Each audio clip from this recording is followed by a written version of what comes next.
धर्मशास्त्रों के अनुसार 4 दिनों तक चलने वाले इस महापर्व को छठ पूजा, छठी माई पूजा, डाला छठ, सूर्य षष्ठी पूजा और छठ पर्व के नामों से भी जाना जाता है। मुख्य रूप से यह पर्व सूर्य देव की उपासना के लिए मनाया जाता है ताकि परिवारजनों को उनका आशीर्वाद प्राप्त हो सके। इसके अलावा संतान के सुखद भविष्य के लिए भी इस व्रत को रखा जाता है। कहते हैं छठ पर्व का व्रत रखने से संतानों को संतान भी प्राप्त हो जाती है।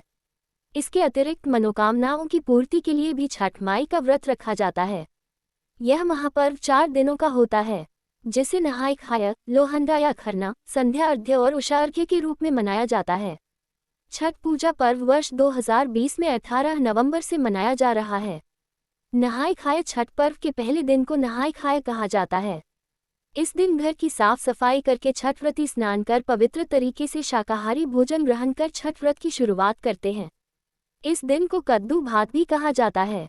इस दिन व्रत के दौरान चावल, चने की दाल और कद्दू खीरा, लौकी की सब्जी को बड़े नियम धर्म से बनाकर प्रसाद रूप में खाया जाता है। लोहंडा या खरना छठ पूजा के दूसरे दिन को खरना या लोहंडा के नाम से जाना जाता है। छठ व्रती दिन भर उपवास करने के बाद शाम को भोजन करते हैं, जिसे खरना कहते हैं। खरना का प्रसाद चावल को गन्ने के रस में बनाकर या चावल को दूध में बनाकर और चावल का पिट्ठा और चुपड़ी रोटी बनाई जाती है। शाम के समय पूजा पाठ करने के बाद पहले छठ व्रती यह प्रसाद खाते हैं, उसके बाद घर के अन्य सदस्यों को प्रसाद के रूप में वही भोजन मिलता है। पहला अर्घ्य तीसरे दिन भर घर में चहल पहल का माहौल रहता है।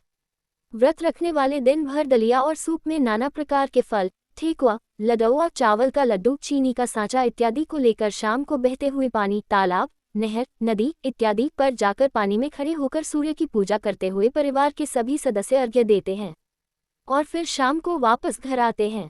रात में छठ माता के गीत आदि गाए जाते हैं। सुबह का अर्घ्य चौथे और अंतिम दिन छठ व्रती को सूर्य उगने के पहले ही फिर से उसी तालाब, नहर, नदी पर जाना होता है जहां वे तीसरे दिन गए थे। इस दिन उगते हुए सूर्य को अर्घ्य देकर अपनी मनोकामना पूर्ण करने के लिए भगवान सूर्य से प्रार्थना की जाती है। परिवार के अन्य सदस्य भी व्रती के साथ सूर्यदेव को अर्घ्य देते हैं और फिर वापस अपने घर को आते हैं। यह व्रत 36 घंटे से भी अधिक समय के बाद समाप्त होता है। छठ व्रती 4 दिनों का कठिन व्रत करके चौथे दिन पारण करते हैं और प्रसाद का आदान प्रदान कर व्रत संपन्न करते हैं।